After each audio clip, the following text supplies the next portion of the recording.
Assalamualaikum and welcome to my channel to Biology. Today we will discuss the viral diseases. सबसे पहले बात कर लेते हैं हेपेटाइटिस वायरस की। हेपेटाइटिस वायरस जो है फीवर कॉज करता है, बेली के अंदर पेन होता है, डार्क येलो यूरिन आता है, फटीग होती है बॉडी के अंदर, जॉइंटिस कॉज होता है, जॉइंट्स में पेन होना शुरू हो जाता है और भूख नहीं लगती, loss of appetite. Faecal oral needle blood transfusion के थ्रू और सेक्सुअल एक्टिविटीज़ के थ्रू ये ट्रांसमिट हो सकता है। इसके लिए प्रॉपर हैंड वॉश करना ज़रूरी है। मीट अगर आप इन्फेक्टियस पर्सन के साथ मिल रहे हैं तो उससे आपको अवॉइड करना होगा close contact. Second thing, food आपको सैनिटाइज करके हाथ साफ करके इनटेक करना होगा।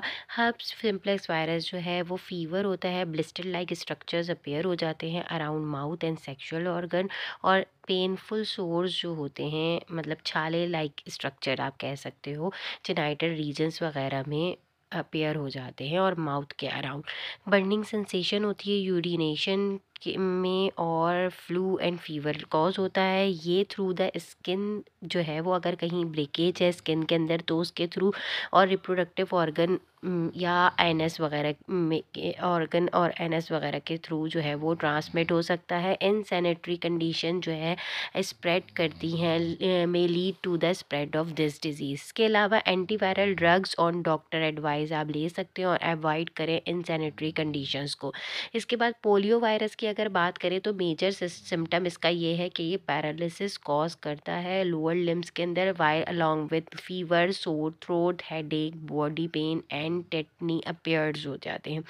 ठीक है, इसके अलावा यूजुअली ये ट्रांसमिट होता है थ्रू कंटेमिनेशन। अगर आपका पानी साफ़ नहीं है, खाना सही साफ़ नहीं है तो उसके थ्रू फ्रॉम द नोज़ और माउथ अगर रीजन है उसके थ्रू, सलाइवा फीसेस के थ्रू, इन्फेक्टेड पर्सन के अगर आपने साथ खाना खाया या क्लोज कांटेक्ट किया है उसके फीकल ऑर्गन के थ्रू भी जो है वो ये ट्रांसमिट होता है अगर इनसैनिटरी कंडीशन सही नहीं है तो। और सैनिटेशन मतलब पुअर सैनिटेशन में ये अगर गलत ख़राब पानी वगैरह उसके थ्रू भी ट्रांसमिट हो सकता है। Then absorbed in blood and lymphatic system, और फिर ये स्प्रेड हो जाता है through all over the body and states about 7 to 14 days। ठीक है, 7 से 14 दिन रहता है और फिर डिजीज़ेस में इसको आ जाता है कि it can only be handle prophylactically by vaccination. आप इसको सिर्फ और सिर्फ वैक्सीनेशन के थ्रू ही हैंडल कर सकते हो, या आप अवॉइड करें कि इनसैनिटरी कंडीशंस आपकी बहुत सही हों। This virus may lead to death if not treated properly. Polio virus से डेथ भी हो जाती है और आप ये कह लीजिए कि पैरालिसिस भी कॉज हो जाती है। फिर आ जाता है कॉटन लीफ कर्ल डिजीज़। ये एक बिगोमो वायरस है जो मोस्ट कॉमन सिम्टम इसका देता है कि ये लीफ कर्लिंग देता है, अपवर्ड और डाउनवर्ड दोनों। ठीक है, इसके अलावा thickening appears in leaves, leaves ज़्यादा थिक हो जाते हैं, इस तरीके का स्ट्रक्चर आ जाता है और कर्ल हो जाते हैं। ठीक है, इसके अलावा डाउनवर्ड भी हो सकते हैं, अपवर्ड भी कर्ल हो सकते हैं।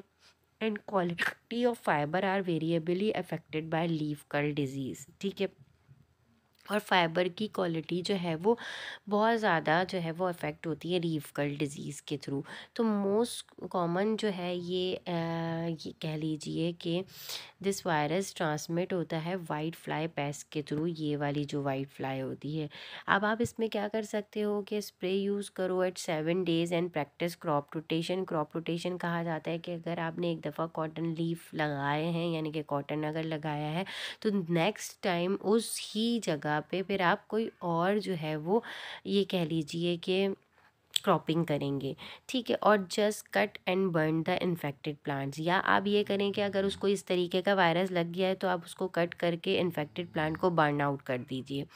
एक अब बात कर लेते हैं economic losses due to viral diseases. Viral diseases always remain a significant threat to the world economy. ठीक है, ये जितने भी वायरल डिजीजेज, जैसे अभी कोरोना हुआ था तो वर्ल्ड इकनॉमी को सब घर में बैठ गए थे तो बहुत ज़्यादा ये कह लीजिए कि ख़तरा था। तो these are responsible to the sizeable losses of agricultural products as well as life stock commodities. अगर एग्जांपल हम दें, पाकिस्तान जो है वो रैंक कर रहा है 4th in area and production. Of cotton in the world. अब वर्ल्ड के अंदर फोर्थ पे रैंक है। It has 9.36% of total world cotton area. तो अगर 10.18% of production, 8.06 of consumption and 4.55 of total world export तो ऑफ रॉ कॉटन। तो अब इन्होंने कहा ये इम्पैक्ट अगर आ रहा है कॉटन लीफ कर्ल वायरस का पाकिस्तान के अंदर, तो national economy can not be forgotten as the country has loss ₹50 to 55 billion. तो इससे क्या होगा कि लॉस हो जाएगा बहुत बड़ा पाकिस्तान की इकनॉमी पे 50 से 55 बिलियन रुपीस का। तो in 90 since 1992 and it is essential to maintain vigilance over the disease. तो ये बहुत ज़रूरी है कि हम इसके ऊपर नज़र रखें डिज़ीज़ के ऊपर। तो similarly bird flu viral disease cost around 700 to 800 million rupees. इसी तरीके से अगर बर्ड फ्लू वायरस हो जाता है तो ये 700 से 800 मिलियन रुपीस का लॉस देता है। तो huge loss at one time during its peak time. तो इसकी वजह से हमें अगर कोई भी वायरल डिजीज़ होता है तो बहुत ज़्यादा लॉस जो है वो में जाती है इकनॉमी। तो इसका बहुत ख्याल रखना चाहिए कि हमारी फसलों को भी और हमारे एनिमल्स भी वायरल डिजीज़ से महफूज रहें। So that's it for today. If you like it, kindly subscribe my channel. Thank you and Allah Hafiz.